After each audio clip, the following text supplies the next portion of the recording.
안녕하십니까. 항만 활성화의 기폭제가 될 영일만항 인입철도가 올 하반기에 개통될 예정입니다. 공사가 어느 정도 진행됐고 인입철도가 개통되면 어떤 효과가 기대되는지 이규설 기자가 중간 점검했습니다. 나지막한 언덕 및 터널을 지나 항만 깊숙한 곳까지 철길이 이어집니다. 바다 옆으로 시원스레 뻗은 레일 위에서 굴삭기가 분주하게 흙을 퍼나릅니다.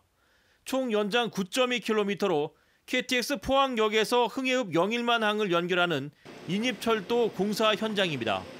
투입된 공사비는 2,600억 원. 포항 지진과 예산 확보 지연 등의 문제로 준공이 1년가량 미뤄졌습니다. 현재 공정률은 93%입니다. 노반 조성 공사는 대부분 끝났고 전력과 통신 공사가 일부 남아있는 상황입니다. 금년 6월이 되면 공사가 거의 마무리될 겁니다. 그 이후에 약 3개월 동안의 시범 운영을 통해서 최종 준공이 될 걸로 알고 있습니다. 특히 오는 2021년 동해 중부선 전 구간이 개통되면 인입철도의 파괴력이 드러날 것으로 예상되는데 강릉에서 포항 영일만항까지 철도 물류비는 부산항과 비교해 절반에 불과하고 경북 내륙에서 영일만항으로 오는 물류비도 지금보다 훨씬 경쟁력을 갖게 됩니다. 강원도 강릉과 동해, 경북 영주에 수출 화물을 취급하는 기업들이 몰려 있어 대폭 낮아진 물류비는 영일만항 물동량 확보에 큰 도움이 될 것으로 기대됩니다. 철도 운송 중량 화물 유치에 청신호가 켜질 것입니다. 아울러 물류비와 해상 운임 경쟁력 확보로 영일만항이 대북방교역 복합 운송을 위한 전초기지로 도약할 수 있습니다. 인입철도가 개통되면 영일만항 물동량의 대부분을 차지하고 있는 우두펠릿의 물류비가 크게 내려가는 효과가 있어 항만 활성화와 안정적인 물동량 확보에 큰 도움이 될 것이라는 분석입니다. MBC 뉴스 이규설입니다. 경북 동해안 지역의 실물 경제가 계속해서 나빠지고 있는 것으로 나타났습니다. 한국은행 포항본부에 따르면 지난해 12월 철강 산단의 생산액은 전년도 같은 기간에 비해 7.3% 감소했고 수산물 생산량은 39% 줄었습니다. 서비스업은 경주 보문단지와 울릉도 관광객이 각각 4%가량씩 감소했고 포항과 경주 지역의 아파트 매매 가격도 각각 7.4%와 11.1% 하락해 전달에 비해 하락폭이 커졌습니다.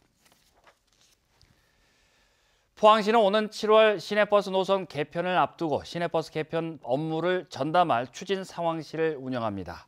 추진상황실은 대중교통과장을 실장으로 운영팀과 노선 홍보팀, 인프라 정비팀으로 구성해 개편된 시내버스 노선을 적극 홍보하고 운영 초기 시민들이 겪게 될 혼란을 최소화하기 위해 운영될 예정입니다.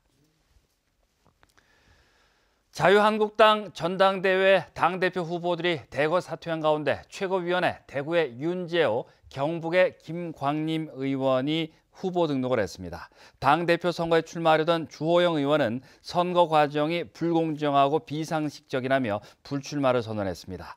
한국당 전당대회는 오는 27일 열리며 당대표와 선출직 최고위원 4명을 선출합니다.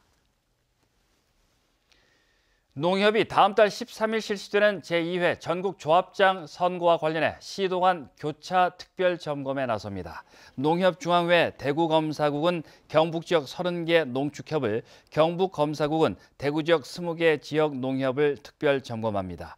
검사국은 조합원 관리 실태와 임직원 선거 개입, 무자격 조합원 정리 사항을 중점 점검합니다. 지난달 17일 포항 도심에 멧돼지가 출몰한 지 한 달여 만인 어제 포항시 멧돼지 포획단이 창포동과 우현동 일대 야산에서 멧돼지 3마리를 포획했습니다. 포획된 멧돼지는 무게가 80에서 100kg가량의 3, 4년생으로 포항시는 시민 안전을 위해 지난달 30일부터 전문 엽사와 경찰, 소방서 관계자로 포획단을 꾸려 멧돼지 퇴치 작업을 벌여왔습니다. 이상으로 MBC 5시 뉴스를 마칩니다. 고맙습니다.